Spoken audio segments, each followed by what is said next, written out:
Welcome once again to the Brownstone, Wolfe's sanctuary of logic, orchids, and murder. Do tell us where in the world you're listening from, and don't hesitate to share your thoughts. If you enjoy these cases, consider liking and subscribing. Now then, shall we begin? Nero Wolfe and the dog that didn't bark in Brooklyn. Right now, over 85% of the people watching aren't subscribed. If you've been enjoying these Nero Wolfe stories, hitting that subscribe button is the best way to be sure you never miss the next mystery. Your support helps keep these stories alive and lets us keep bringing them to you. Archie Goodwin here, and Brooklyn was humming that night with the low, restless buzz of a city that never fully slept. The hour was late enough for the trolley cars to run near empty, and early enough for the bakeries to begin heating their ovens. I was in the brownstone checking that the front door was bolted when the call came through from the precinct. A man named Harold Vanner, a well-heeled art dealer with property on Carroll Street, had been found dead in his study. That part wasn't unusual. Men of means were discovered lifeless in their brownstones with unsettling frequency. The curious part, the part that hooked even my weary interest, was that the neighbour's dog, a German shepherd known for raising the neighbourhood with his noise at the mere shuffle of a shoe, had stayed mute through the whole affair. The city police, with their customary finesse, had already sealed the townhouse. Vanner lay behind his desk with a neat hole in his chest and a scatter of papers on the rug. Neighbours claimed they hadn't heard a sound, except that one man had insisted on pointing out, with some conviction, that the silence of the dog was more troubling than the gunshot. By midnight, Inspector Kramer was chewing a cigar down to its last inch and barreling his way to our door like a man with nowhere better to be. I'd just put away the day's notes when the bell rang, and Fritz, being true to form, remained in his quarters. Fritz did not answer doors, not for the inspector, not for a president. So it was me who let Kramer in. He stomped past the vestibule with his coat collar up, and the smell of tobacco trailing after him like a banner. "Where's Wolfe?" he barked, his words rasping from both the late hour and the half-chewed cigar. "In his office," I said, though I can't promise he'll welcome midnight visitors with open arms. Kramer snorted. "He never welcomes anybody, but I need him awake." I ushered him into the office. Wolfe was in his yellow chair, planted there as firmly as if he had grown into it. His bulk filled the leather seat, his eyes half-lidded yet keen, the faint scent of beer lingering from the glass on the side table. The desk lamp threw a steady glow across the room, warm enough to soften the angles of Wolfe's face, but not enough to flatter his mood. He glanced up, his lips pressed into a tight line that signalled the limits of his patience. "Good evening, Inspector," Wolfe said, his voice as smooth as polished walnut. "To what do I owe the indignity of a nocturnal visit?" Kramer set his hat on the edge of the red chair, ignored the invitation to sit, and paced instead. He was all energy, his heavy shoes scuffing the rug, his jaw grinding the cigar. Harold Vanner, shot dead in Brooklyn. Papers scattered, valuables untouched, and not a sound. Except there should have been one. Wolfe arched a brow. "Do enlighten me." Kramer stabbed the air with the stub of his cigar. "The dog next door, the damn animal barks at the butcher, the milkman, every blasted delivery boy. Tonight, nothing. A man gets shot a few feet away, and the beast doesn't whimper." Wolfe's eyelids dropped, and he breathed slowly, as though weighing whether the fact merited his interest. I leaned against the desk, watching the interplay. Kramer's irritation was a familiar spectacle, like a vaudeville act that had lost none of its sting. "You propose," Wolfe said finally, "that the absence of sound is as incriminating as its presence." "I propose," Kramer snapped, "that it stinks. Someone had business in that house, and the dog knew them. Otherwise it would have raised Cain," I cut in. "And you came all the way here to share the dog's silence with us. I'm flattered." Kramer swung around on me, his face redder than his necktie. "Can it, Goodwin? I came here because your boss notices things my men overlook. And if he's got 2 cents of sense left, he'll say something useful before I haul half of Brooklyn into holding." Wolfe sighed, stretched a finger toward the beer glass, and found it empty. He scowled as if the world had conspired to inconvenience him. "Very well. The premise is curious. A dog that barks at all intruders remains silent during a killing. That alone suggests familiarity. Whoever entered that house was not a stranger." Kramer grunted. "That's what I thought, but familiar to whom? Vanner or the neighbour's mutt?" Wolfe shifted in his chair, a slow motion like a barge turning in the Hudson. That, Inspector, is your burden to determine. The dog's behavior, however, cannot be dismissed. It introduces a variable which, if understood, will illuminate the matter. I am intrigued. Kramer let out a derisive laugh. That's all I get? You're intrigued? You barged into my house past midnight, Wolfe retorted, his tone sharpening. You may accept what you receive. I couldn't help grinning at the sight of Kramer bristling like a terrier before a mastiff. He wanted Wolfe to chase his case, but Wolfe was already drawing the lines of battle, curiosity on his terms, not obedience to Kramer's deadlines. Fine, Kramer growled, jamming his hat back on. Be intrigued, but if I get a whiff of obstruction from you, I'll be back, and not with questions. He stomped out, leaving the office door swinging behind him. The echo of his departure settled into the quiet, broken only by the faint creak of the building and the ticking of the clock on Wolfe's desk. Wolfe regarded me with the mild disgust of a man forced into exertion. Archie, he said, remind me tomorrow to consider the peculiarities of animal instinct. It may be the only honest witness in this sordid affair.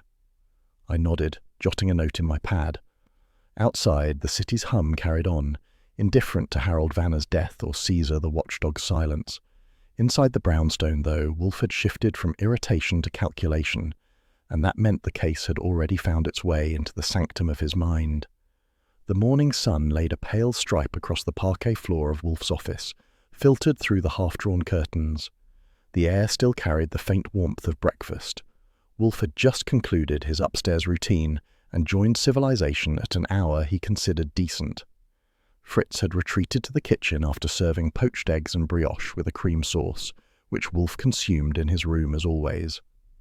By the time I brought in the first round of mail, the bell rang, firm and deliberate, as though the visitor had no doubt she would be admitted. I went to the front door since Fritz, being Fritz, left such chores to me.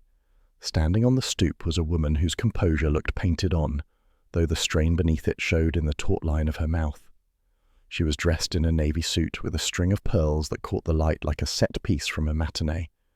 Her gloves were cream kid leather, and she held them together with fingers that trembled slightly despite her effort to keep them still.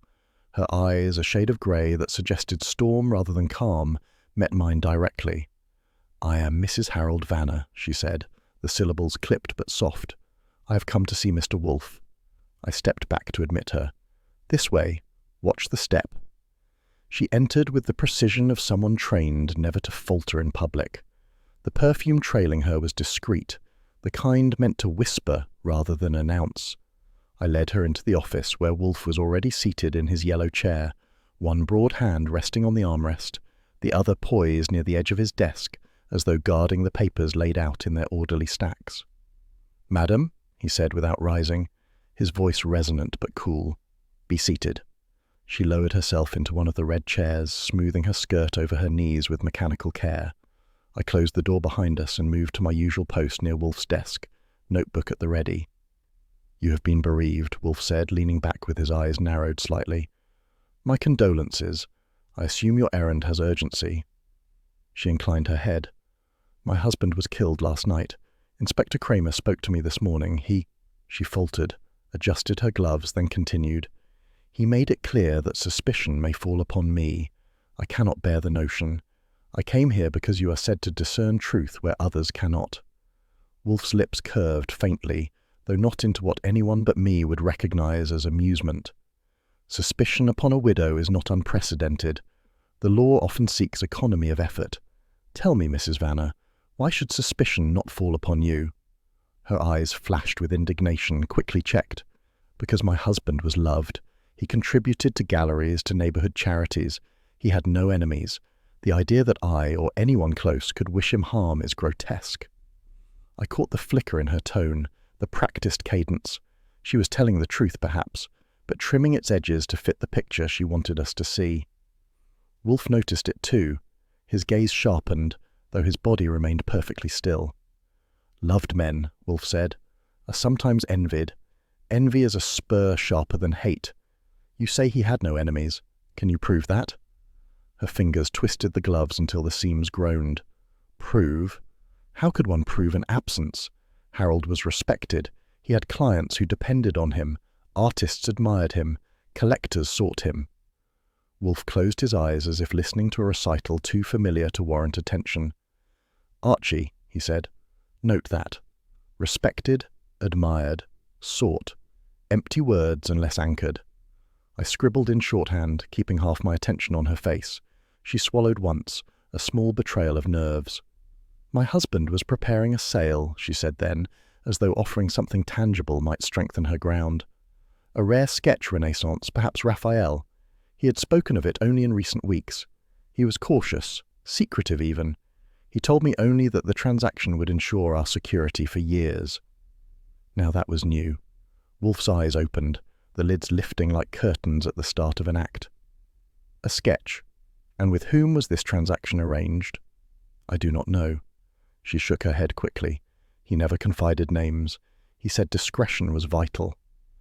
Wolfe leaned forward slightly, resting his hands on the chair arms. His tone lost none of its gravity, but the pace of his words quickened by a shade. "Mrs. Vanner, you sit here as a woman accused. You tell me your husband was killed, that suspicion glances toward you, and that he was engaged in a clandestine sale. That last fact you reveal only now. Why?" She pressed her lips together, then exhaled. "Because I fear it may be twisted, because I do not know the particulars. But I swear it is the only secret I kept on his behalf." Her voice cracked, though she recovered it swiftly. Still, I marked the tremor. "Very well," Wolfe said, leaning back once more. "I shall take the matter under consideration. Archie." I knew my cue. "Yes, sir." "Explain our terms." I turned to Mrs. Vanner. "Mr. Wolfe requires a retainer. $2,000 to begin, plus expenses. Payment by certified check preferred. You will answer all questions directly. Attempts at evasion will jeopardize our continued involvement." Her chin lifted. "I can provide the sum today." "Then," Wolfe said, "I am at your service. Understand this. I do not labor to exonerate you. I labor to discover truth. If truth condemns you, so be it. If it does not, you may thank it, not me." She rose slightly, then sank back as though her knees resisted. "I understand. I only want the truth." The silence after her words lingered, broken only by the faint tick of the desk clock. I watched her carefully. The elegance remained intact, but the veneer of composure cracked just enough to show the strain beneath. She was frightened, yes, but also careful. Too careful. Wolfe reached for the bell pull and tugged. Fritz entered moments later, quiet as a shadow, and received instructions for coffee. Mrs. Vanner clasped her gloves once more, her eyes fixed on the rug pattern. Wolfe allowed the pause to lengthen before speaking again. "Archie will accompany you to your home this afternoon. He will survey the premises, question neighbours, and examine your husband's papers. Meanwhile, you will prepare a list of all individuals with whom your husband had dealings in the past month. Include servants, clients, correspondents. Leave nothing omitted." She looked up sharply, startled by the breadth of it. "Is that necessary?" "It is indispensable," Wolfe said, his tone final. Fritz returned with a silver tray, the cups gleaming, the aroma of coffee rising like a promise of fortitude. Mrs. Vanner accepted a cup, her hands steadier now that she had direction.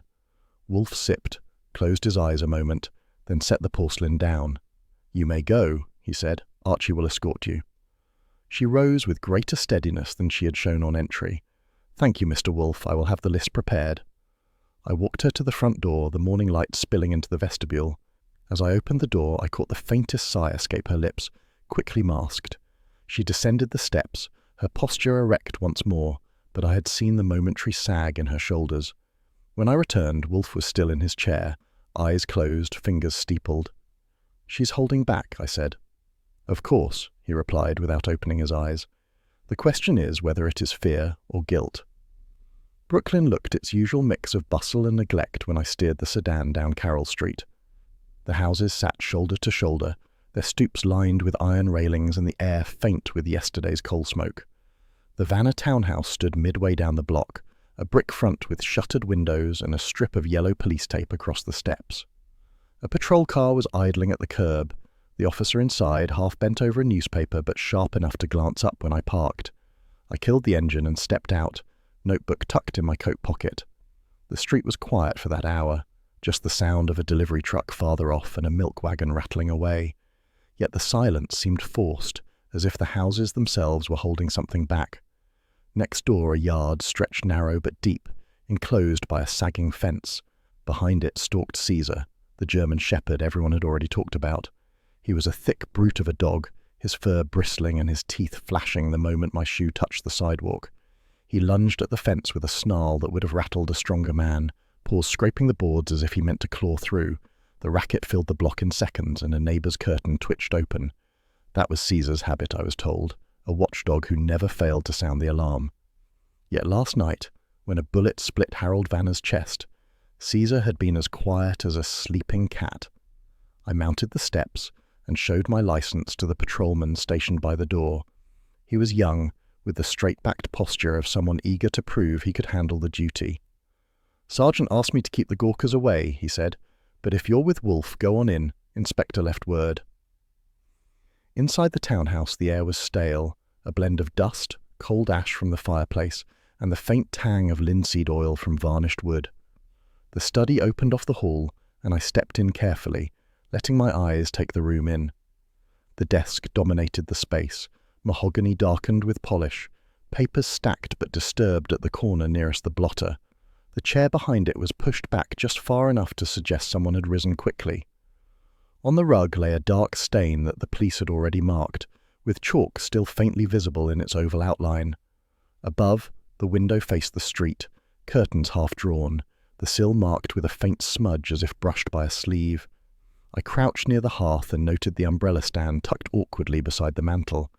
It looked displaced, as if nudged hastily out of line. A thin scratch marred the floorboards where it had scraped. Beside the study door, a fresh scuff caught my eye, just above the baseboard.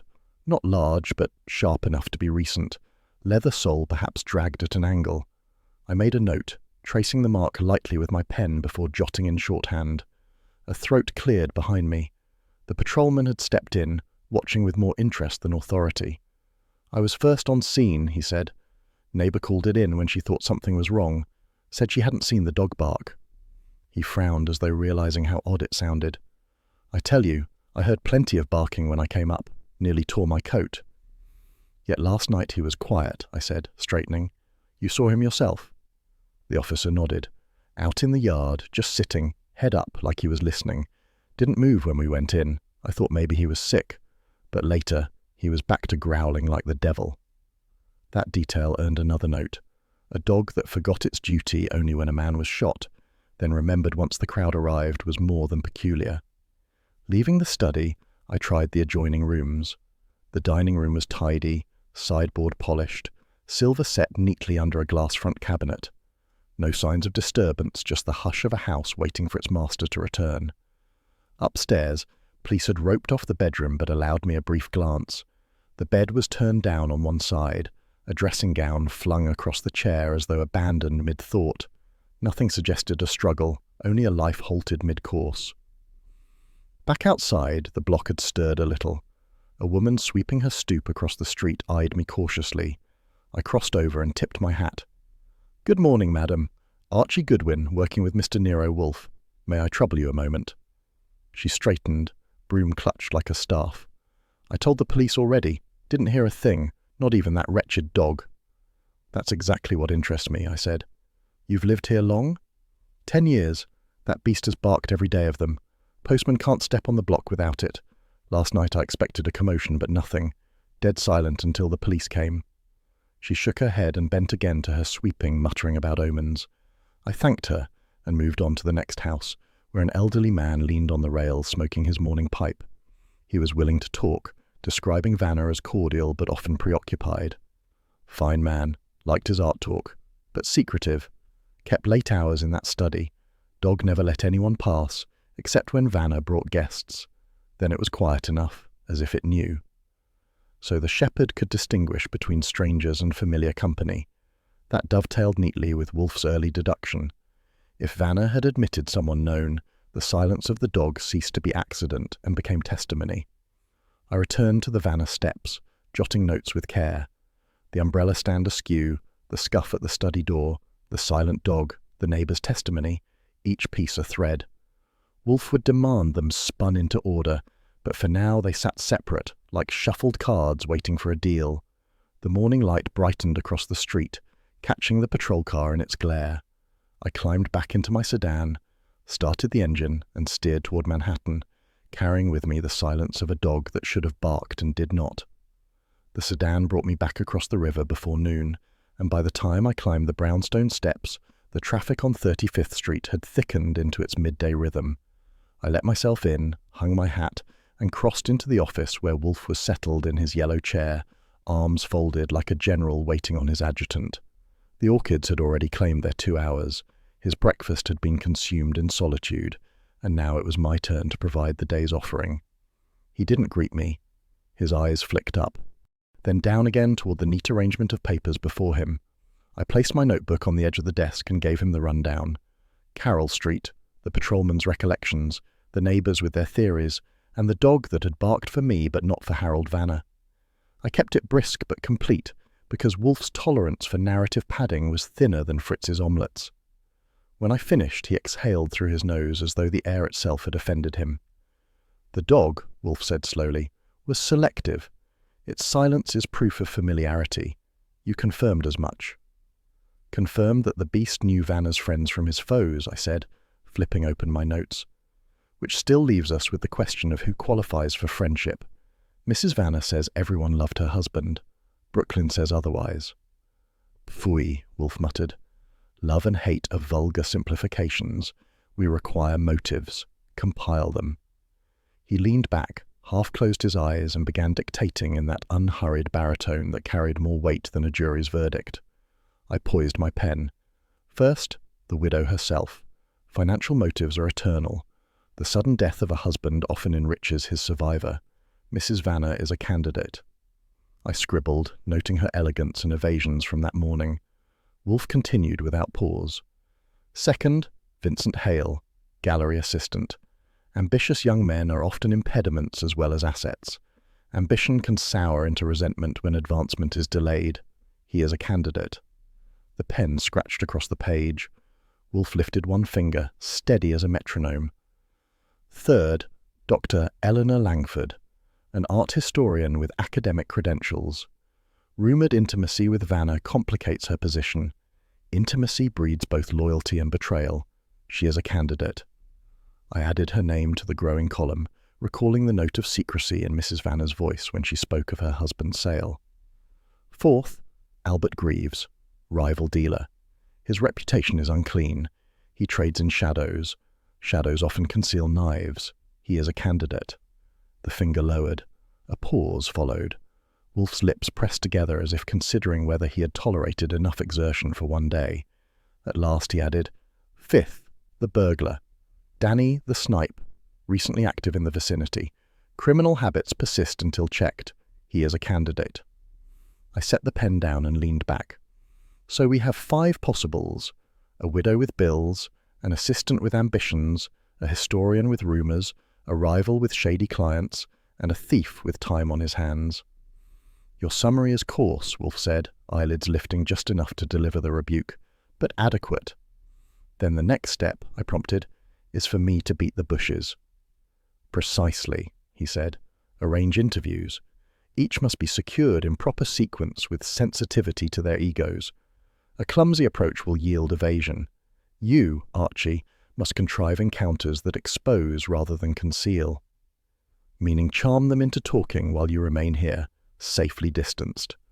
Wolfe closed his eyes again. I cannot alter the facts of my existence. I rose, collected my hat, and left him to his chair and his beer glass. The afternoon lay ahead with 5 names to chase. The first call was to the Vanner residence. I arranged with Mrs. Vanner to meet again the following day at the brownstone. She accepted without protest, though her voice carried that same tautness like a wire pulled too tight. She promised to bring the list Wolfe demanded of her husband's recent associates. Next I located Vincent Hale at the gallery where he worked. The assistant answered the telephone himself, crisp and eager until I introduced myself. The note of eagerness shrank into suspicion. Still, when I mentioned Nero Wolfe's interest, he agreed to call at the brownstone tomorrow evening. The lure of importance outweighed his caution. Dr. Eleanor Langford required a little more finesse. She was lecturing at the university that afternoon, and I caught her through the departmental secretary. My credentials as Wolfe's legman opened the door a crack. She hesitated only long enough to protest her schedule before consenting to visit later in the week. The secretary's tone suggested the lady was not accustomed to being summoned, but the curiosity in her acceptance was plain. Albert Greaves was easier. Dealers like him seldom turned down an invitation, if only to flaunt their knowledge. His secretary confirmed he was free Thursday afternoon.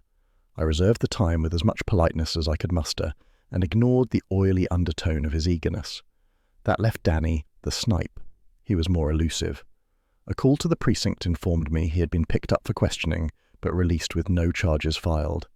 The desk sergeant gave me an address in a tenement near Red Hook.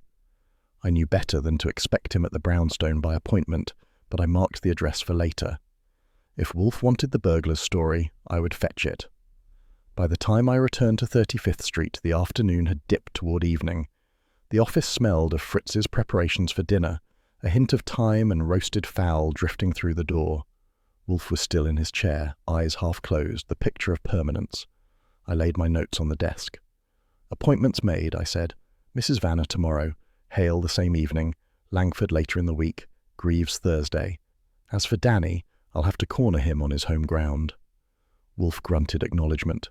Satisfactory. You'll have quite the line-up, I added. 5 chairs filled, 5 sets of nerves to prod. His eyes opened just enough to regard me. Archie, the essence of detection lies not in quantity but in quality. 1 true answer outweighs 100 falsehoods. We have narrowed the field. The truth now hides among 5. It will reveal itself. I leaned against the desk, arms folded. And if it doesn't volunteer? Then we compel it, Wolfe said simply, and reached for the bell cord to summon Fritz for beer.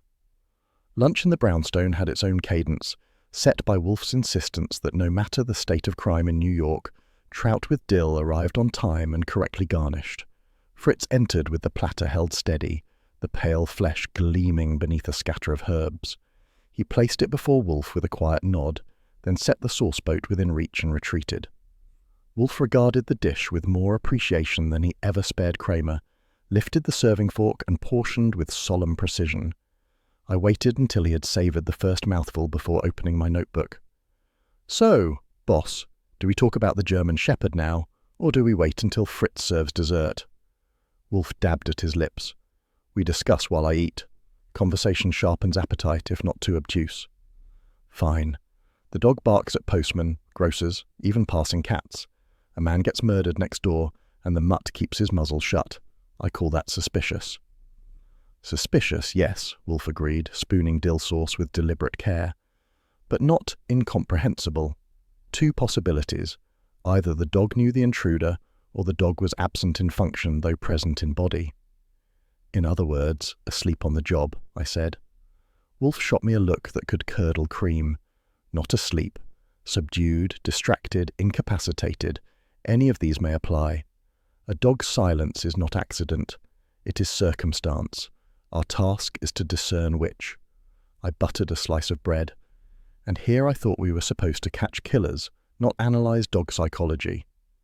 He ignored the remark, his fork carving another neat line through the fish. The widow conceals knowledge. Hale is ambitious.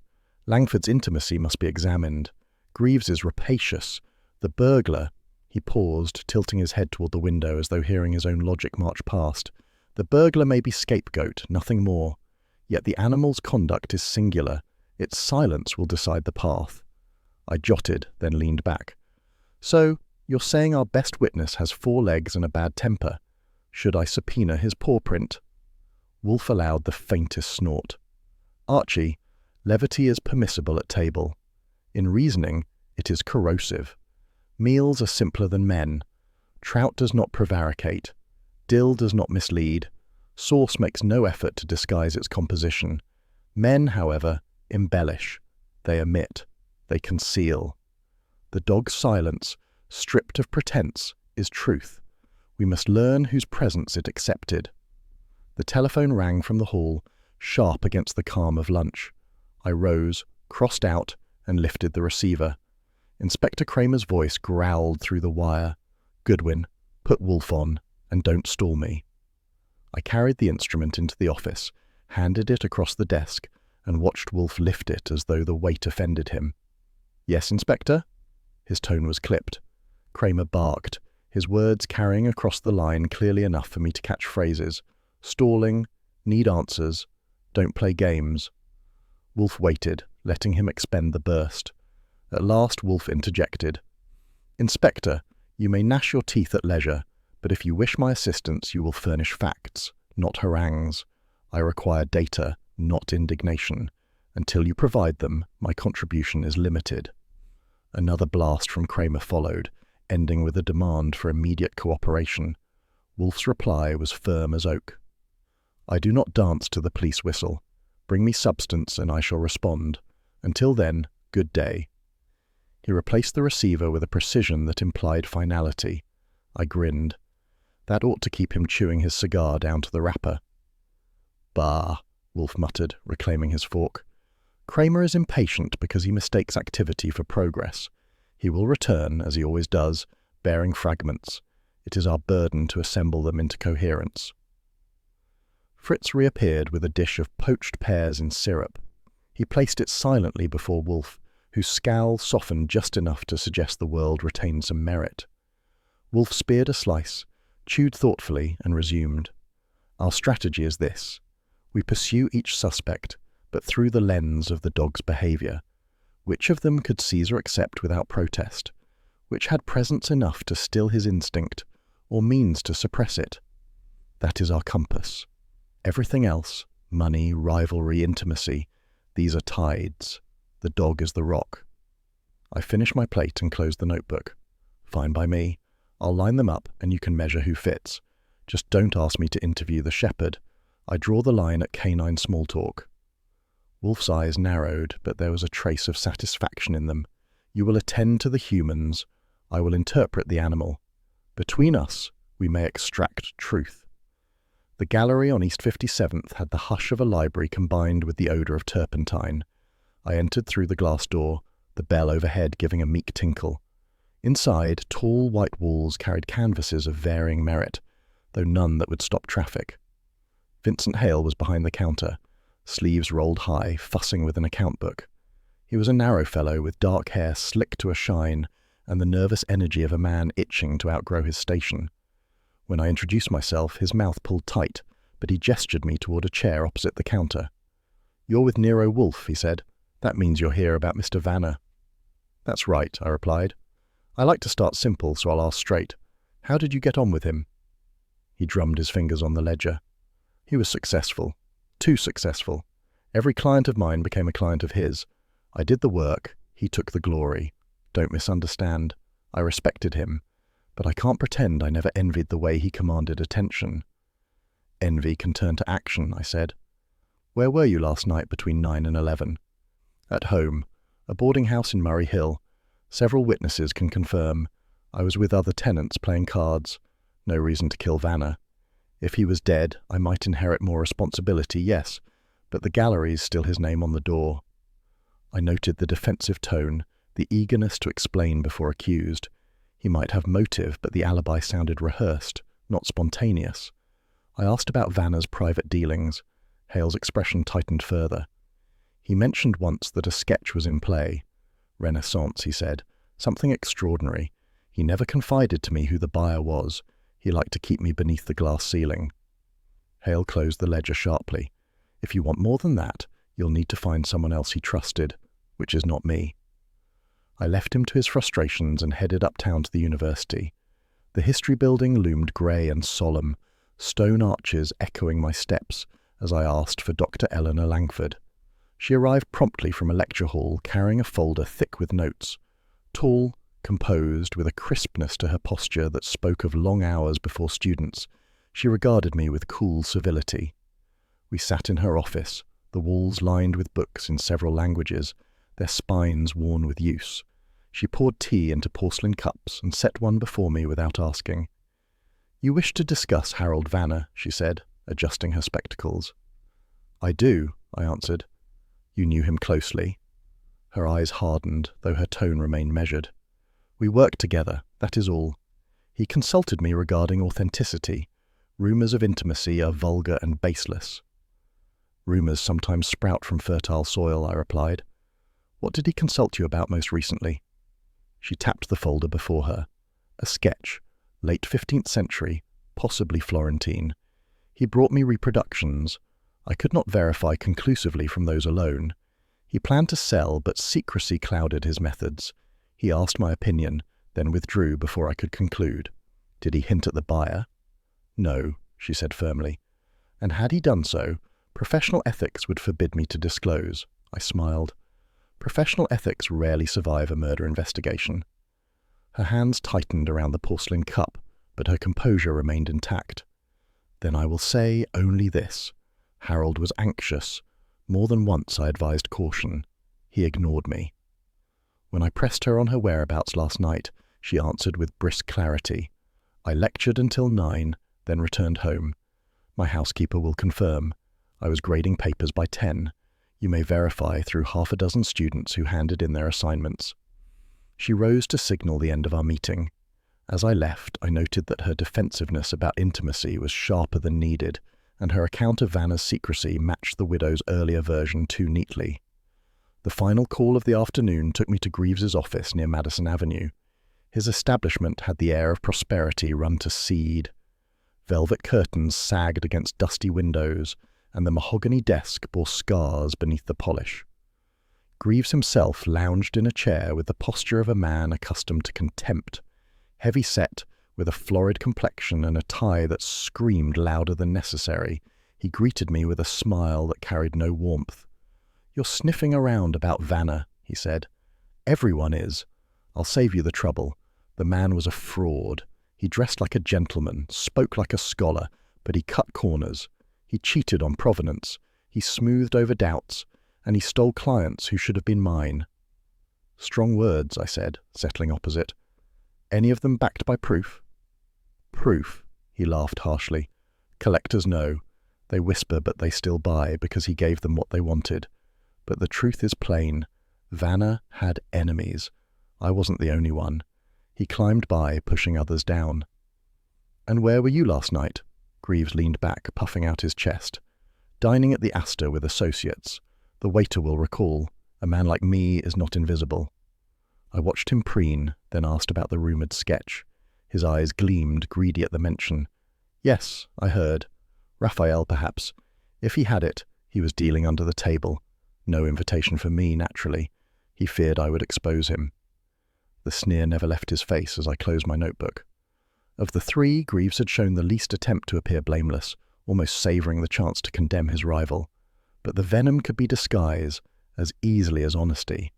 By the time I returned to the brownstone, dusk had begun its descent over Manhattan, shadows stretching long across the avenues. Wolfe was waiting, his yellow chair as immovable as ever. I laid the notes before him and gave my summary. Hale envied, Langford denied intimacy while confirming knowledge of the sketch, and Greaves seethed with rivalry. Each held motive, each an alibi, none airtight. The inconsistencies hung like loose threads waiting for Wolfe to tug. Carroll Street carried the mid-afternoon quiet of a neighbourhood caught between lunch and supper. Laundry swayed on back lines, the smell of boiled cabbage drifted faintly from a tenement kitchen, and the only noise came from the growl of Caesar behind the fence of number 218. I'd arranged to meet his owner, Mr. Russo, and as I approached the gate, the shepherd lunged forward, teeth flashing, throat raking out a bark that rattled the windows. He was a formidable beast, shoulders broad, eyes fierce, and there was nothing in his manner to suggest he ever entertained silence. Mr. Russo appeared from the side door, wiping his hands on a rag. He was a heavy-set man in his 50s, hair slicked with pomade, shirt sleeves rolled to the elbow. He walked with the deliberate pace of one who had wrestled his share of burdens, but still carried himself with dignity. "You're Goodwin?" he asked, voice thick with Brooklyn cadence. "That's right," I said. "Nero Wolfe sent me to ask about your dog." He lifted an eyebrow, then looked down at Caesar, who still strained against the fence. "Ask all you want, but don't expect him to like you." We stepped to the yard. The dog's hackles rose as I drew near, his growl rumbling like coals sliding down a chute. Russo snapped his fingers and the animal backed a pace, though the glare in his eyes never softened. "Caesar barks at everyone," Russo said. "Milkmen, postmen, friends, neighbors. He never quits. Drives my wife crazy, but that's what I keep him for. Protection." "And last night?" I asked. Russo's expression hardened, as though the memory weighed on him. "Last night he was locked right here in the yard. I chained him after supper. He was strong, healthy, same as you see him now. But when the police came after Vanna was shot, they told me Caesar hadn't made a sound. Not a bark, not a whine. I swear to you that dog was awake, not sick, not drugged. He just sat there." I studied Caesar carefully. His eyes tracked every move I made, ears sharp, body taut. There was no sign of lethargy or illness. "Mind if I test him?" Russo folded his arms. "Go ahead, but keep your distance. He'll take your sleeve if he can." I stepped closer to the gate, leaning as though to open it. Caesar launched forward with a snarl that jolted the boards, his jaws snapping inches from my hand. The tug of his chain nearly toppled the post. I pulled back, brushing dust from my coat, the sleeve marked with a faint scrape where his teeth had grazed the fabric. Russo smirked grimly. "See? That's Caesar. That's what I expect. Not silence." "So nothing unusual about him before that night?" "Nothing. He ate well. He patrolled the fence. He barked at shadows. Then the one time he's needed most, nothing. My neighbors think I trained him wrong. But I tell you, Mr. Goodwin, that dog has never kept quiet with a stranger. Someone he knew, maybe. But even then, he barks first, sniffs later. That's his way." The man's certainty was impressive, but the contradiction nagged. A dog that's savage by nature doesn't ignore a gunshot a few feet away unless compelled by familiarity or force. I jotted notes, watching Caesar pace. "Did your wife or children let him out?" I asked. Russo shook his head firmly. "No, they were inside. I keep the keys, only I chain him at night. No one touched him." I pressed for details about visitors. Russo listed tradesmen, friends from church and relatives who all suffered Caesar's hostility. "Even my brother," he said, "and Caesar's seen him 100 times. Still barks like he's the devil himself." That settled it. The dog's silence wasn't habit. It was exception. I closed the notebook, thanked Russo, and glanced once more at the shepherd. The animal's jaws snapped as he lunged again, and the chain rattled like a warning. If he had kept still the night Harold Vanna died, it was no accident. Inspector Kramer barged into the office with the momentum of a streetcar gone off its track, cigar clamped between his teeth though unlit, eyes blazing with a satisfaction I recognized from past blunders disguised as triumphs. He dropped his hat onto the nearest chair and planted his fists on Wolfe's desk as if he meant to pound an admission from the wood itself. "We've got him, Wolfe," he declared, the words muffled around the cigar stub. "Danny the snipe. Picked him up this morning in Red Hook. Shoes match the scuff at Vanna's study door. He's the one." I was leaning against the globe stand, notebook closed, content to watch Wolfe's eyebrows rise the barest fraction. He did not shift in his yellow chair, but extended a hand toward the glass of beer Fritz had placed at his elbow minutes earlier. He lifted it, regarded the amber liquid, and drank half before speaking. "You have arrested a burglar because a mark on a floor resembles his footwear," Wolfe said, the words deliberate. "Is that correct?"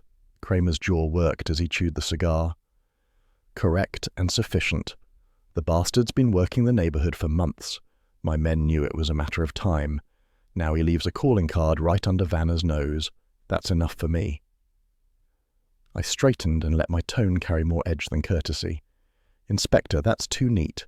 You find a scuff, drag in the nearest thief, and call it solved. The dog next door says otherwise." Kramer swung on me.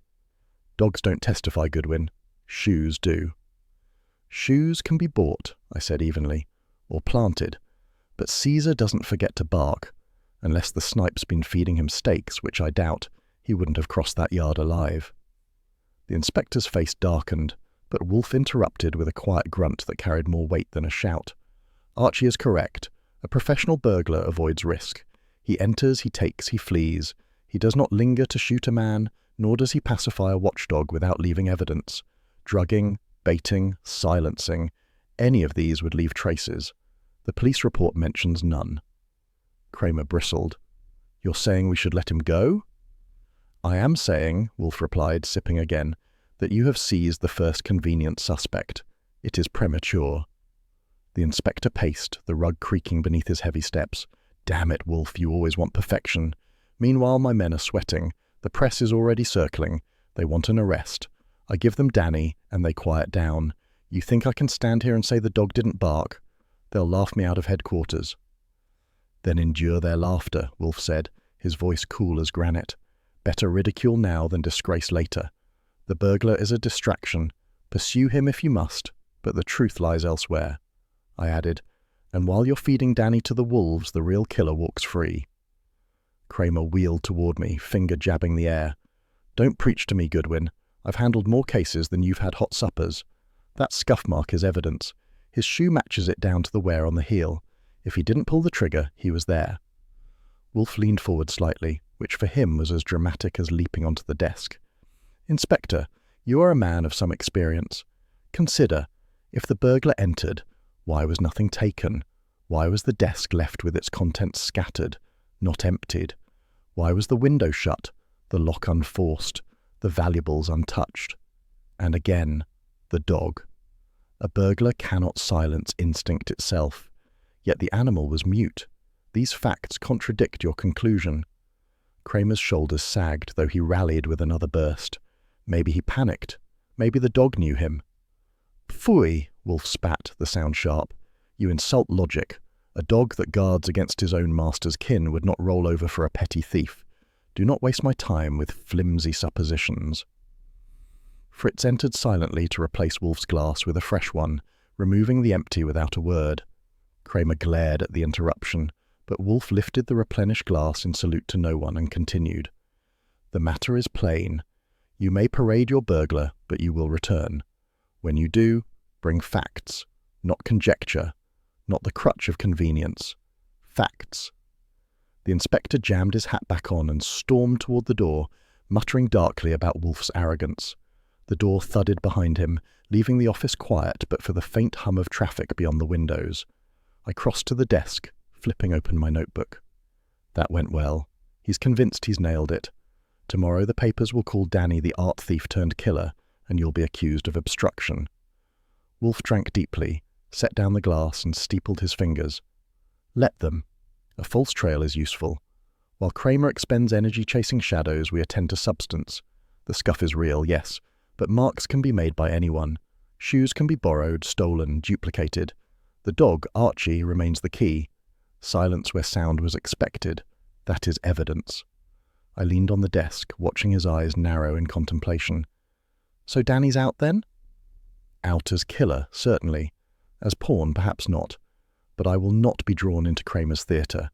The murderer counted on police impatience. It is our task to resist it." The office settled back into its familiar calm. Wolfe drank. Fritz prepared the dinner below stairs, and outside the city ground forward, indifferent to the fates of burglars and art dealers. Yet the silence of a single dog still pressed like a riddle waiting for its answer, and Wolfe, for all his disdain of haste, had already marked it as the axis on which the case would turn. The gallery's front windows were polished to a gloss that caught the afternoon sun, but the shine ended there. Inside, the place felt tense, like a theatre waiting for a curtain that refused to rise. Canvases leaned against the walls in neat rows, gilded frames catching slivers of light from overhead lamps. The air smelled faintly of turpentine, floor wax, and unease. I'd come to press Vincent Hale again, but what I walked into was less a conversation than a storm already gathering. Through a half-open office door near the rear, voices carried sharp and brittle. I recognized Hale's quick, eager tone edged with panic, and Mrs. Vanner's low contralto, clipped as a blade. I paused by a landscape of the Hudson River and tilted an ear. "You can't keep ignoring it," Hale hissed. "The accounts don't balance. There's money missing, and the auditors will see." "Keep your voice down," Mrs. Vanner snapped. "I told you Harold managed those funds. I had nothing to do with them." "Then explain why the withdrawal slips bear your signature," Hale pressed. "I've seen them." A silence stretched, heavy enough to hang on the walls. Then Mrs. Vanner said, with frost in her voice, "Careful, Mr. Hale. You're ambitious, yes, but ambition without tact is suicide. Speak of this outside these walls, and you'll regret it." I stepped back as the door creaked open. Hale emerged first, colour high in his cheeks, his eyes darting like a man who had stepped too far out on a ledge. Behind him, Mrs. Vanner followed, immaculate in black, her expression smooth but her hands tight around her gloves. She froze when she saw me, but only for a fraction of a second. Then the smile was there, polite and brittle. "Mr. Goodwin," she said. "What a surprise. Come to admire the collection." "Always eager for culture," I replied. "But I was hoping to catch Mr. Hale. I need a few details for Mr. Wolfe." Hale tried to muster composure, but the quaver in his voice betrayed him. "Of course. We can step into the office." Mrs. Vanner's eyes flicked between us, measuring. Then she inclined her head. "I'll leave you gentlemen. Mr. Hale, remember our conversation." She glided out, heels tapping a sharp rhythm across the parquet. Hale led me back into the office. The desk bore ledgers stacked too neatly, papers aligned as though he had just rearranged them in haste. He gestured at a chair, then lowered himself opposite, tapping a pencil against the blotter. "What is it Mr. Wolfe wants now?" he asked, voice thin. "Background," I said, settling in. "You worked closely with Vanner. You'd know if he was dealing privately, selling off pieces outside the books." Hale shook his head, then nodded, then shook it again. "I suspected, yes. He mentioned a sketch, something rare, but he never let me near it. He liked dangling information to remind me I wasn't equal. If he was arranging a secret sale, I wasn't part of it." "And yet you're nervous enough to rattle windows," I said. "Accounts don't go missing by themselves. Mrs. Vanner's explanation satisfy you?" He flushed again. "I shouldn't have said anything. It's nothing. Just errors in recording. I'll reconcile them." I leaned forward. "Let me give you advice. Don't lie to Wolfe. He can smell a half-truth like Fritz smells a burnt sauce. If there's something off in those accounts, better to admit it now. Otherwise, when the auditors come, you'll be the first man under suspicion." Hale swallowed hard, but he stuck to his denial. I let it rest, knowing Wolfe would pry it out later with less effort than I was expending. As I rose, something on the far side of the room caught my eye. A rolled carpet leaned against the wall, its edge frayed, fibres dull from use. Nothing unusual about a gallery storing floor coverings, except a single pale hair clinging to the weave. I bent casually, brushing at the fabric. The strand was coarse, short, unmistakably canine. "New addition to the gallery?" I asked, flicking the hair between my fingers. Hale blinked. "Carpet. It's been there weeks. We shift the exhibits often. Why?" I slipped the hair into my notebook. "No reason, just struck me as out of place." Caesar had never crossed this threshold, not with the way he menaced every passer-by on Carroll Street. His coat didn't belong in a gallery office, not unless something from the Vanner house had been carried here. Carpets travelled easily, rolled and lifted, the perfect cover for moving things one didn't want examined. I thanked Hale and left him sweating behind his ledgers. The gallery's front bell tinkled as I stepped into the fading light of late afternoon. Taxis honked along the avenue, a newsboy called headlines about strikes and politics, and I turned toward the brownstone with the carpet strand itching in my pocket. Back in the office, Wolfe was in his chair, the globe lamp casting a mellow glow across his desk. He had finished his afternoon session with the orchids and now nursed a fresh glass of beer, condensation beading on the glass. I laid the notebook before him and opened with the overheard quarrel. Mrs. Vanner and Hale were tearing strips off each other about missing money. She denied, he pressed, then she threatened him. She's no grieving widow when the books are involved. Wolfe's brows lowered. Money disputes are pedestrian, but they rattle weak men. Hale is weak. "And there's more," I said, producing the pale strand. This was clinging to a rolled carpet in his office. Caesar's, unless a gallery started showing shepherds alongside old masters. That drew Wolfe's full attention. He extended a hand, pinched the hair delicately, and held it against the lamplight. His lips pursed, then relaxed into something near satisfaction. "Excellent, Archie. Evidence has migrated. When the wolf leaves his den, he carries traces of it. The same is true of men. If Caesar has shed within that gallery, then something of Vanner's home has been transported there. Not an accident, not coincidence. Deliberate." I leaned against the desk, arms folded. "So, we've got money missing, Hale panicking, the widow circling like a hawk, and a dog hair that proves the gallery's been tied to the house. That's a lot of smoke." "And where there is smoke," Wolfe said, lifting his glass, "there is the labour of men, not dogs. The shepherd testifies by silence, the carpet by clinging. Both declare more than Hale or the widow have admitted. He drank deeply, set down the glass and closed his eyes in thought. I knew better than to interrupt when he wore that expression. The case had just shifted a notch, and the path ahead promised complications. Wolfe sat immovable in the yellow chair, eyes half closed, fingers steepled against the swell of his vest, the lamp throwing a pool of light across the ordered stacks of books and case files. The room was heavy with the scent of paper, dust, and the faintest trace of Fritz's supper drifting up from below. I had just finished my account of the gallery visit, including Hale's agitation, the widow's threats, and the dog hair lodged in a rolled carpet. Wolfe had not interrupted once, but his lips compressed into a line that signalled thought fermenting into decision. "The connections," he said finally, his tone measured, "are at last discernible. We have 4 threads: the silence of the dog, the sketch intended for sale, the discrepancies in money, and the rivalries that encircle the dead man. Each alone is circumstantial. Woven, they form pattern." I pulled out my notebook. "Then dictate before the picture fades." He inclined his head slightly. "First, the dog. A creature of indiscriminate hostility does not keep peace unless compelled. Familiarity is one form of compulsion. So too is deliberate interference. Either the killer was known to the beast, or the beast was rendered mute by design. No third option is tenable." I jotted while watching his eyes narrow, the pupils dark against the lamplight. "Second, the sale," he continued. "A Renaissance sketch, potentially of immense value. Vanner prepared for secrecy. He trusted few. His widow admits as much. Dr. Langford confirms. Yet secrecy in commerce breeds treachery. Someone sought to divert profit, to exclude competitors, to hoard. Such ambition invites violence." I added the line, and Wolfe gestured faintly with one finger. "Third, the money. Hale protests too much. Accounts do not wander astray unaided. The widow's signature on withdrawals suggests collusion or coercion. Either she acted, or she permitted, or she concealed.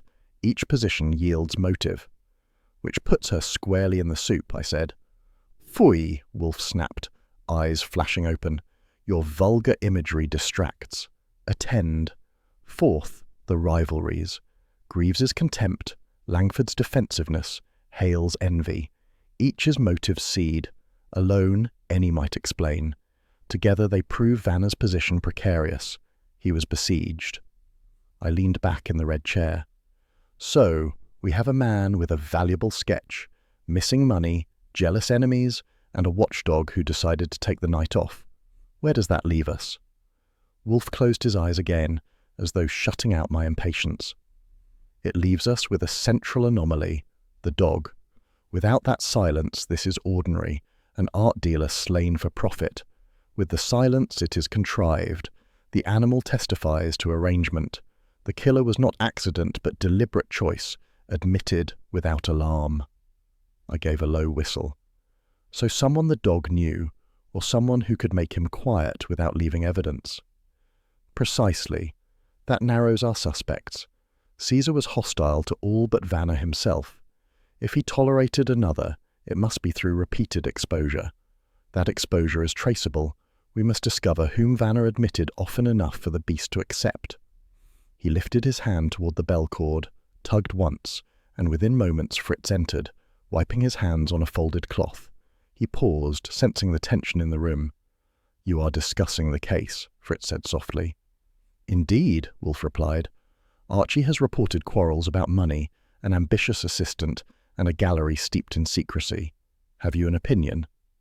Fritz's eyes glinted with restrained amusement. "Only that greed ruins fine palates. Men who crave too much lose their taste for what is simple." Wolfe inclined his head, as if the remark had carried more weight than a page of evidence. "A sound observation. Greed is here, entangled with ambition. It corrupts as surely as over-seasoned sauce.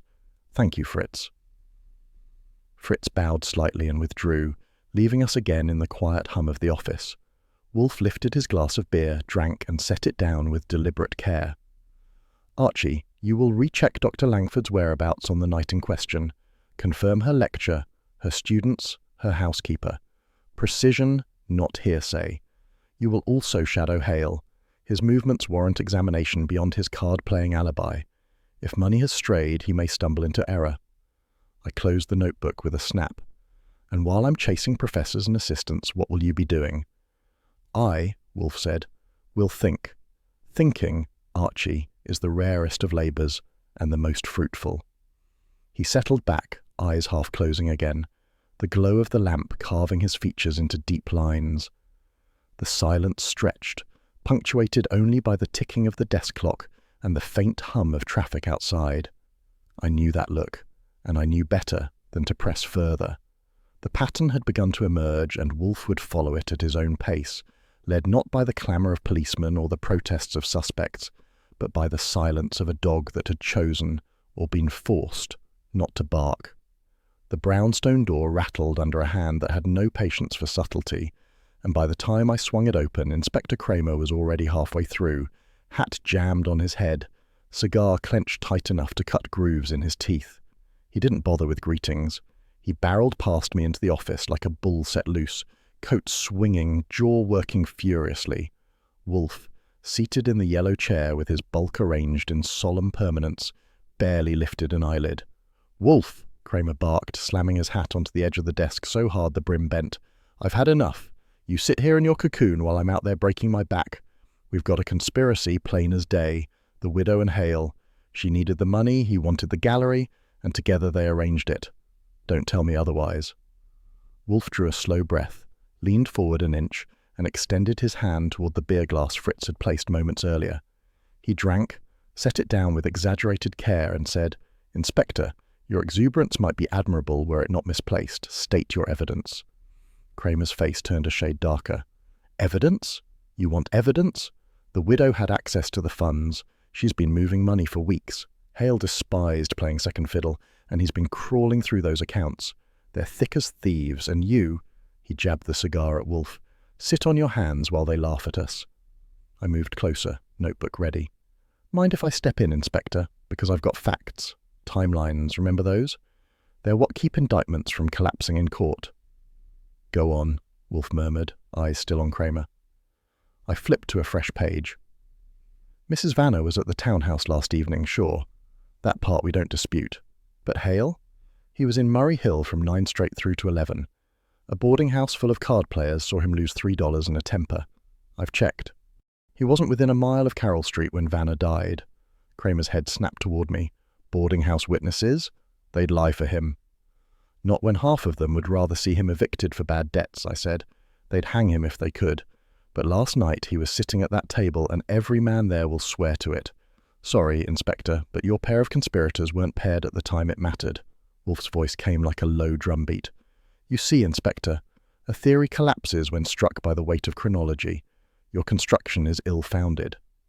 Kramer snatched up his hat, twisting the brim. "You're protecting them. You always protect the guilty. You play your games until the trail goes cold, then you leave me to clean up the mess."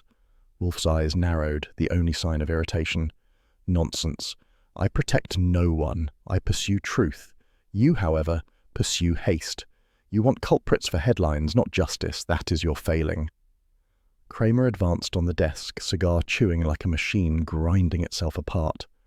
"And what do you pursue? Beer and orchids? You lecture me while a killer walks free. You think your fine phrases will console the commissioner?" "Archie," Wolfe said, ignoring the tirade, "remind Inspector Kramer of the dog." I closed the notebook.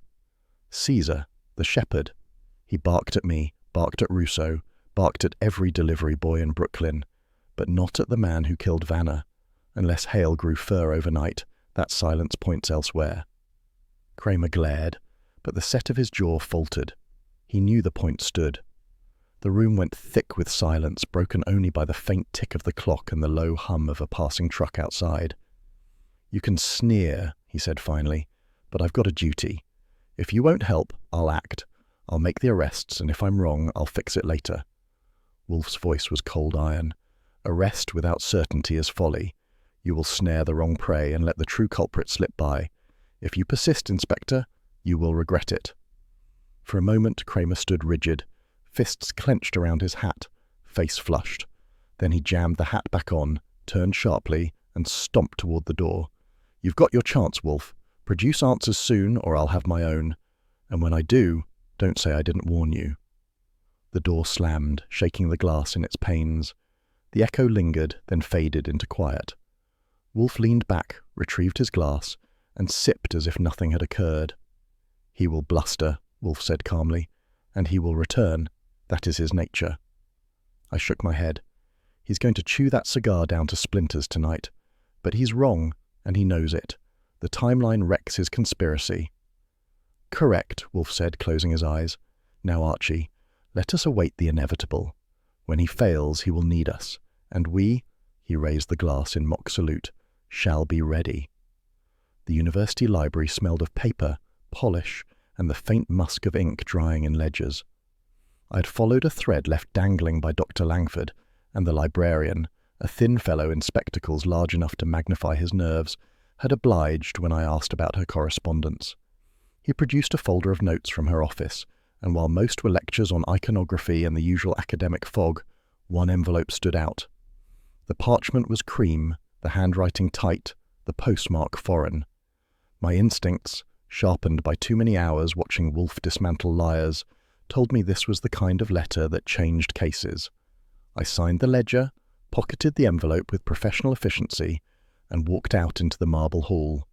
The echo of my shoes followed me as I stepped past a row of students arguing about fresco techniques, their voices tinny against the high ceiling.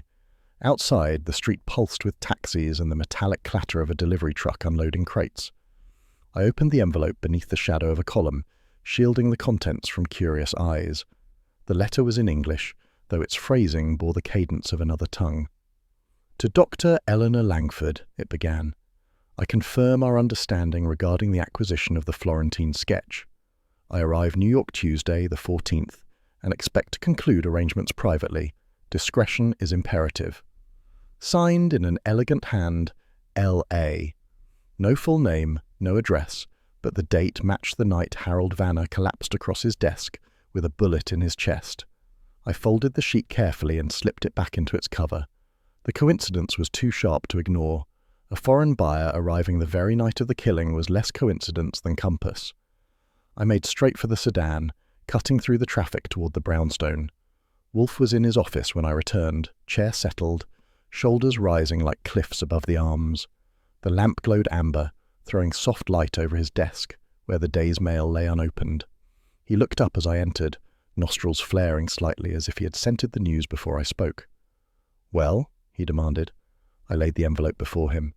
From Dr. Langford's collection of correspondence, a foreign buyer, a sketch, a meeting in New York the very night Vanner died. Wolfe plucked the letter delicately between forefinger and thumb, unfolded it, and read in silence. His eyes narrowed at the signature, lips compressing in thought. He set it down, tapped it once with his thick finger, and said, "Excellent. The skein tightens." "Buyer or killer?" I asked. "Both remain possible," Wolfe said. "But the conjunction is eloquent. Vanner intended to sell secretly. He excluded his rivals, perhaps his assistant, perhaps even his wife. Dr. Langford facilitated. Greed breeds secrecy. Secrecy breeds betrayal. That the buyer was present the night of death cannot be dismissed. Either the buyer killed to obtain, or another killed to prevent. Both lead to the sketch." I pulled out my notebook. "So Langford wasn't just consultant. She was conduit." "Precisely," Wolfe agreed. "She denies intimacy, but she admits consultation. She omits mention of negotiation, which this letter proves. She lies by omission, which is the most odious form of lie." Fritz entered with a tray of coffee, the silver gleaming, the aroma rich. He placed it gently on the side table, and his eyes flicked toward the letter, but asked no question. As he turned to go, he remarked in his quiet Swiss cadence, "Foreign buyers pay dearly for what men here undervalue. That has been true since my youth." "Thank you, Fritz," Wolfe said. "Your palate discerns more than sources." When he had gone, Wolfe returned to the letter. The initials L.A. must be traced, but the essence is plain. Vanner courted foreign money. Such dealings require discretion for customs, for taxes, for reputation. He thought himself shrewd. Instead, he exposed his throat. I leaned against the desk. And the widow? If she knew, she'd have motive to keep the profit. Hale's envy, Greaves's spite, Langford's concealment, all of them have reasons to bury the truth. Indeed, Wolfe said, sipping his coffee. But only one had presence to enter without protest. The dog remained central, yet now we aligned silence with profit. The beast held its tongue for a familiar, and that familiar was entwined with this sale. I asked, "You think Langford herself?" His head moved slowly side to side. "Not yet. She is cautious, perhaps complicit, but the buyer's arrival is decisive. Archie, you will inquire at the consulates. Discover if any dignitary or collector travelled here on that date. Use tact, but extract fact. The identity of L.A. is pivotal." I pocketed the notebook. On it. He lifted the letter once more, eyes narrowing. "Mark this. The crime is not passion nor impulse. It is commerce reduced to its ugliest form, greed masquerading as scholarship, ambition cloaked as art, a sketch meant to outlast centuries, and men squabble like jackals over its carcass. It is grotesque." The lamplight fell across his features, carving deep shadows. He closed the envelope and pushed it aside, but the weight of it lingered in the air. I knew then that the night of Vanna's death had been less about vengeance and more about transaction. A deal half finished, concluded instead in blood. The red chairs glowed under the soft lamplight, their upholstery catching the faint sheen of brass fittings and polished wood. Outside, the evening pressed close, muffling the city's noise so that only a distant honk or rumble reached us.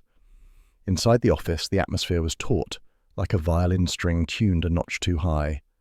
Wolfe sat squarely in his yellow chair, his bulk at ease, but his gaze sharper than any blade. I occupied my desk at the side, notebook ready, while Fritz, discreet as a shadow, poured water into glasses for the assembled company before retreating. Inspector Kramer stood near the fireplace, his cigar absent, his jaw tight as if the very air of the brownstone goaded him. Our guests filled the remaining space. Mrs. Vanna perched stiffly, a handkerchief clutched in fingers that whitened at the knuckles. Hale stood with his back against a bookcase, eyes darting as though he wished the titles could lend him a script. Greaves folded his arms across his chest, sneer half-baked, arrogance bristling under the lamplight. And Dr. Langford, calm in her academic way, sat nearest the desk, her hands folded neatly in her lap, face composed but too deliberate in its stillness. Wolfe cleared his throat, a deep resonance that stilled the shifting feet and shallow breaths. "You are here because the murder of Harold Vanna," he said, voice deliberate, "cannot be left to conjecture. Inspector Kramer requires an explanation. I require order restored to my household." His eyes glinted. "And the truth requires exposure." Kramer barked. "You've been sitting on your hands, Wolfe. If you've got something, spill it, because I'm done chasing your shadows." "You will forgive me if I decline to leap before I have gauged the ground," Wolfe replied. "Archie, your notes, please." I opened the book and read the timeline Wolfe had dictated earlier. Each movement of Hale, each alibi claimed by Greaves, each absence of Dr. Langford was laid bare in concise lines. When I closed the book, Wolfe inclined his head. "Now," he said, "we address the puzzle's heart, the dog." Mrs. Vanna's fingers tightened around the handkerchief. Hale's lips curved in a sneer. "That brute," he muttered.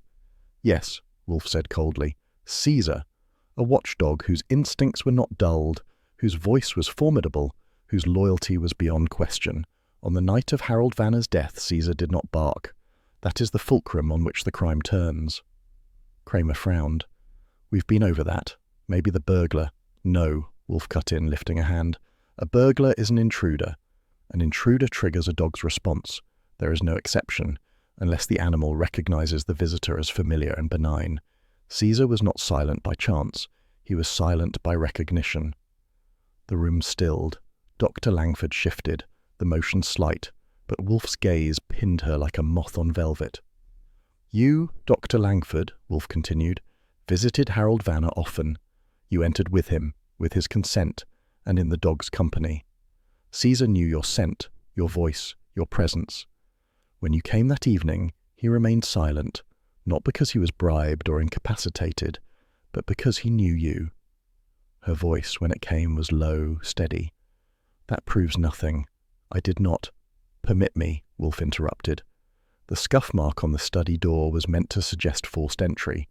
Inspector Kramer seized on it, but it was too pat. A mark on the wood matching the shoe of a petty thief, yet a thief would not have silenced Caesar.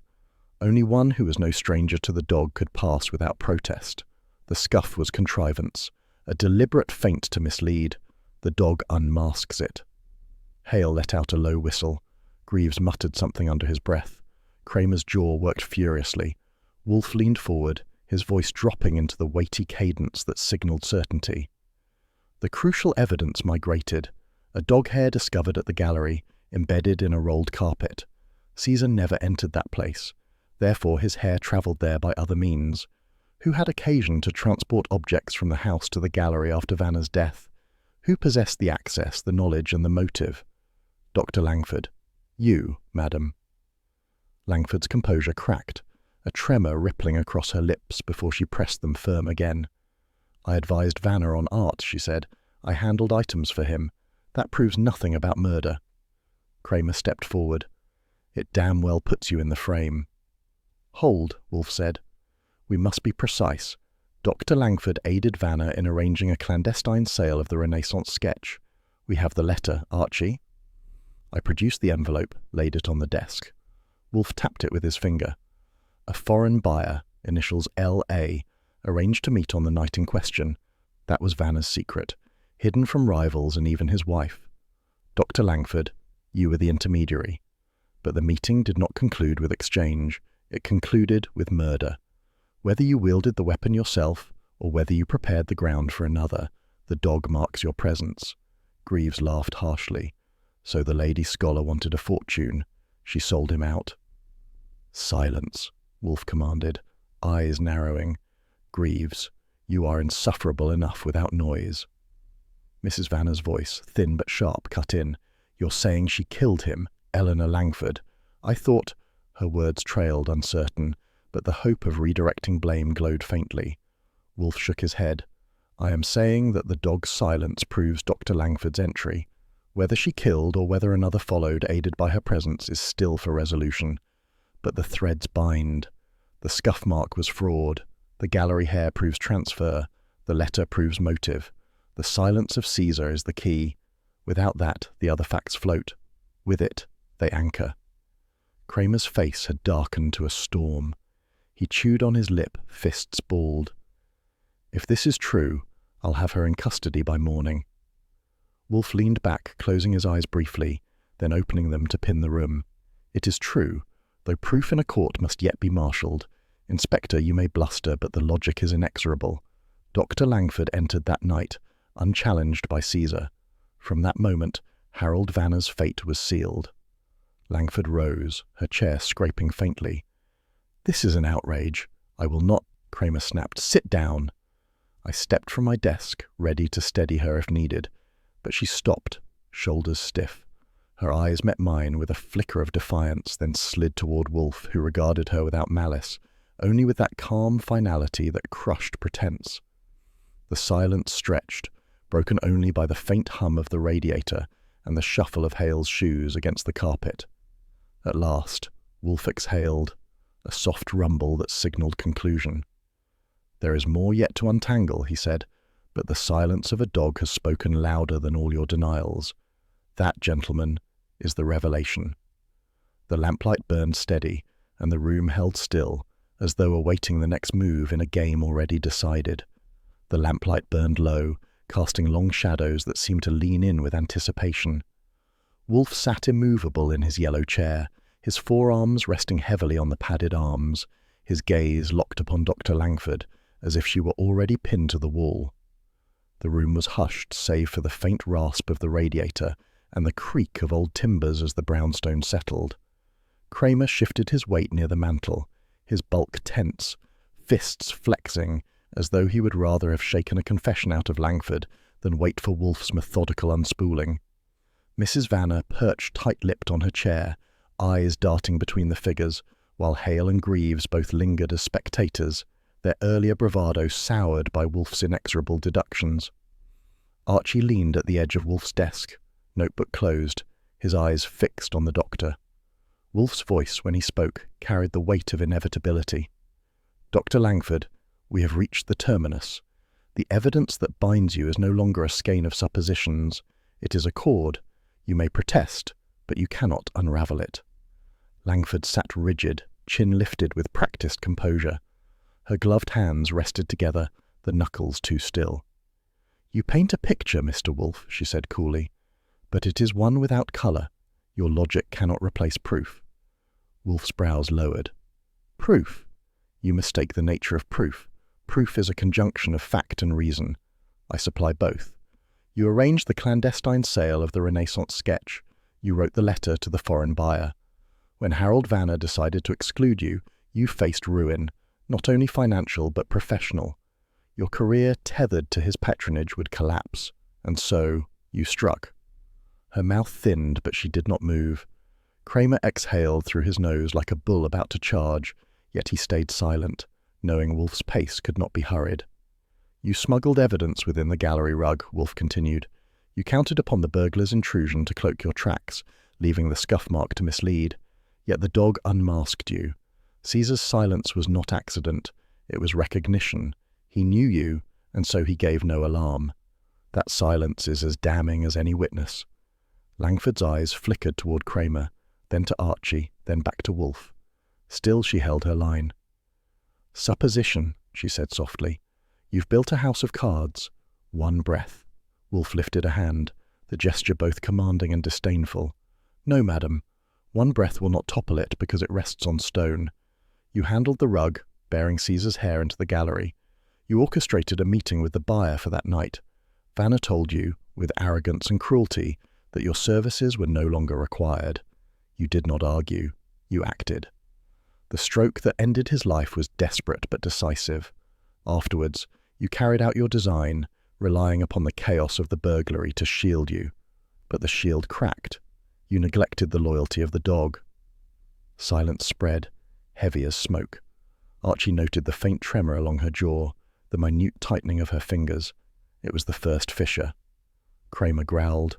"Wolfe, enough circling. If she did it, say it plain." "I have said it plain," Wolfe returned, his tone iron. "Dr. Langford killed Harold Vanner when he attempted to excise her from the transaction. She smuggled the telltale rug, counted on the burglar as scapegoat, and thought herself secure. But she miscalculated my patience, and my orchids suffer when I'm compelled to waste time."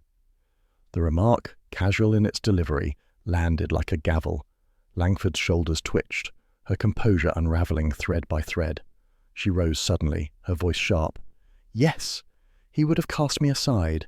Years of counsel, of service, of labour, all discarded as though I were nothing. Do you think I would stand to be ruined?" Kramer surged forward, but Wolfe raised a palm. "Stay, Inspector. Let her finish." Langford's face had paled, yet her eyes blazed.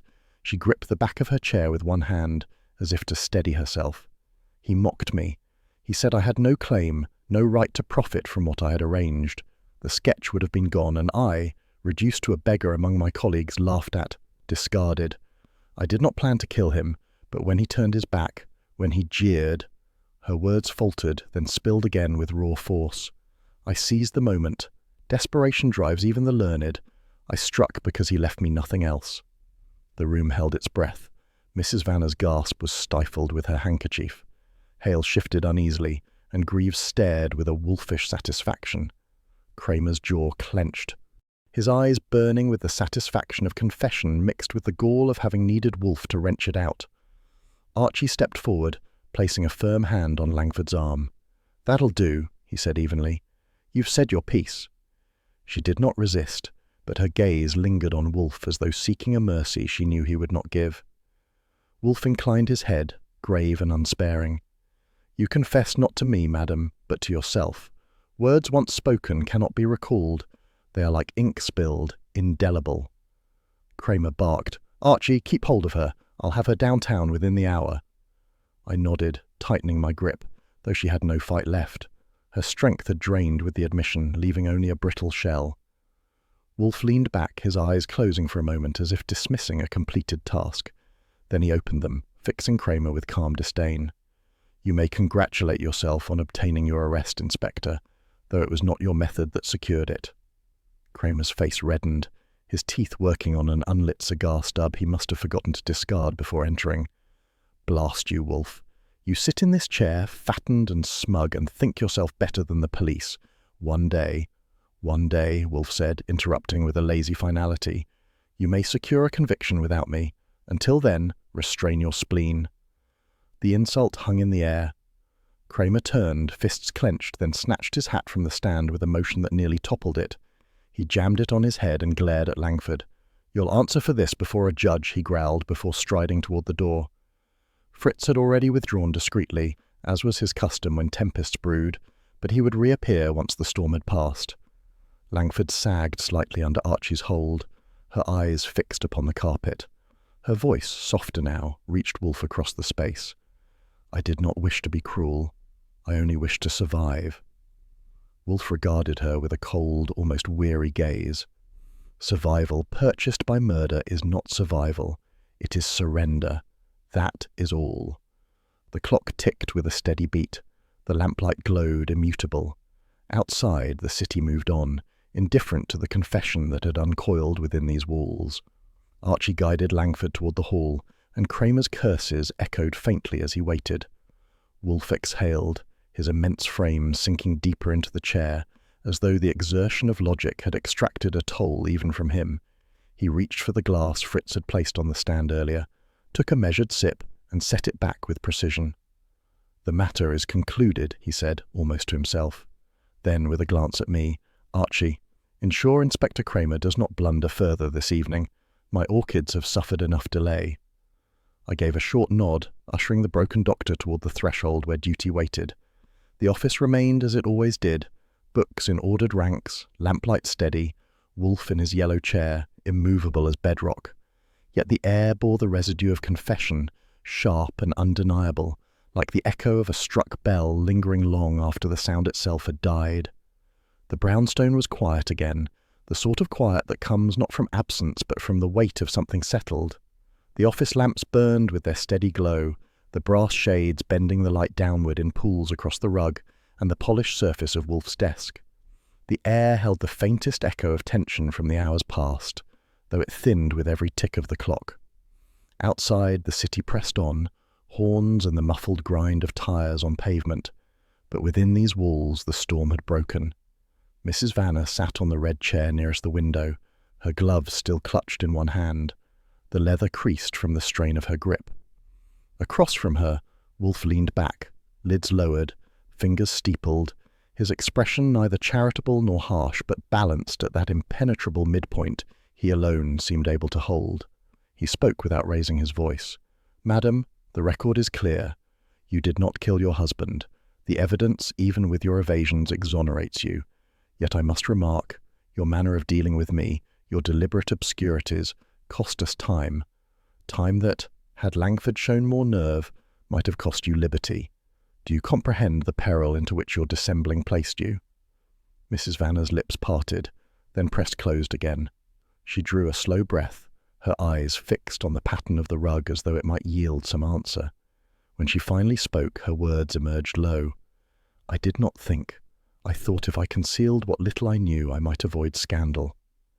Archie, perched on the arm of the settee, lifted an eyebrow. "That's the trouble with scandal, Mrs. Vanner. It has a way of chasing you faster than the truth ever could." Wolfe's eyes flickered toward me, but he did not interrupt. His gaze returned to the widow, steady and unrelenting. "You would have done better to trust candour. Scandal may sting, but prison blights. You were fortunate in your dog." Caesar's silence gave me pause, and that pause drew the thread. Without it, Inspector Kramer would have pressed further, and you might have been arraigned this morning.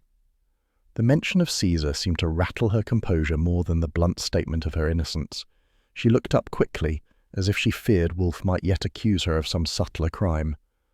"I never thought of the dog. He loved Harold, but he knew Dr. Langford as well." "Just so," Wolfe said, his tone clipped. He shifted in his chair, the leather creaking under his weight. "Caesar's loyalty was your redemption, though you scarcely earned it. That animal's silence at the crucial hour preserved you." Kramer, who had remained near the bookcase with a scowl dug deep into his face, let out a grunt. You always talk like that, Wolfe. Fancy phrases about dogs and silence. The fact is, I could have had her locked up, neat as you please, and then you'd be the one howling about wasted time. Wolfe's eyes opened fully now, dark and irritated. Inspector, I have no appetite for howls nor for wasted rhetoric. Mrs. Vanner is free because she is not guilty. If that discommodes you, I regret the inconvenience. My stomach is not flattered by your pique. I stood, stretching my legs, sensing the tilt of the mood. If it's all the same, I'd call that the cue to close shop for the evening. We've done our bit. Inspector, you've got your confession. Mrs. Vanner, you've got your freedom. Wolfe, you've got your peace, at least until the next soul bangs on our door. And me, I could use a meal. That broke the taut silence with the gentlest shift. Fritz's timing was, as always, impeccable. The faint rattle of dishes preceded him as he entered with his usual quiet efficiency, carrying a tray whose aroma preceded it. Roast duck, rich and golden, glistened under its burgundy sauce. The fragrance, deep and savoury, seemed to banish the residue of conflict from the air. Wolfe's nostrils flared, his head tilting almost imperceptibly toward the promise of dinner. "Set it in the dining room, Fritz," Wolfe murmured. "We are prepared." "Yes, sir," Fritz said, his voice soft, and he moved as though the weight of the world rested upon the perfection of the table. Mrs. Vanner rose, her gloved hands trembling slightly. She glanced between Wolfe and me, then toward Kramer, whose jaw remained set like stone. "I should go," she said. "There is nothing more for me here." Wolfe inclined his head with a civility that was not quite warmth. "As you will, madam. I trust you will reflect on your course. The city's appetite for gossip is insatiable, but it is preferable to the appetite of justice, which swallows whole." She gave no reply, only gathered her coat and turned. Archie escorted her to the hall, and the sound of the door closing behind her had the feel of a curtain falling on an act. When I returned, Kramer was jabbing his hat down over his head, muttering, "One of these days, Wolfe. One of these days you'll come up short. And when you do—" "Spare me," Wolfe said, already rising with the ponderous grace of a man moved only by the certainty of dinner. "You have said as much a dozen times. Go and conduct your duties. I will conduct mine." Kramer swore under his breath and lumbered out. The door closed with finality, leaving only the household once more. The three of us convened at the dining table, its surface gleaming under the lamp's light, the silver precise, the china immaculate. Fritz carved with the artistry of a surgeon, presenting the duck with its sauce poured in a sheen over crisp skin. The burgundy lent a richness that rose with the steam, mingling with the scent of herbs from the stuffing. Wolfe lifted his glass of beer, inspected the head with the reverence he might show to a rare volume, and drank deeply. His sigh afterward was not for drama, but for satisfaction. "Excellent, Fritz," he said. "Superb." "Thank you, sir," Fritz answered, his pride modest but unmistakable. I carved my portion, the skin crackling under the knife, and thought about Caesar, the dog who had betrayed not with noise but with silence. There was an irony there, sharper than any knife. Most men are betrayed by what is spoken. In this case, it was what was not spoken that had told the tale. I thought of the dog sitting watchful, ears pricked, unmoved by an intruder he knew too well. Silence sometimes is the loudest testimony. Wolfe ate with steady rhythm, methodical as his logic. Fritz sat opposite, content to serve and clear in turn, while I took my fill, the hunger of a long day satisfied at last. The room settled into the comfortable cadence of domestic order, where the only sound was the faint scrape of silver against porcelain and the low hum of the city drifting in through closed windows. When the plates had been cleared, Wolfe leaned back, folding his hands across the swell of his vest, his eyes half-lidded with contentment. "The matter is concluded," he said, "the balance restored. There remains nothing but the orchids tomorrow." I smiled faintly, leaning back in my chair, letting the weight of the evening ease away. "And maybe," I said, "a night where the only barking dog in Manhattan is the one outside a diner, not the one holding back a murder." Wolfe's eyes opened, glinting with amusement that never quite reached his lips. "Archie, you persist in cheap formulations, but tonight I forgive you." I lifted my glass in mock salute. "That's as close as you'll come to saying thank you." The moment held, warm and steady, the brownstone cocooned once more in its own order. Outside, Manhattan pressed on, unceasing and restless. But here within these walls the case was done, the balance struck, the household restored.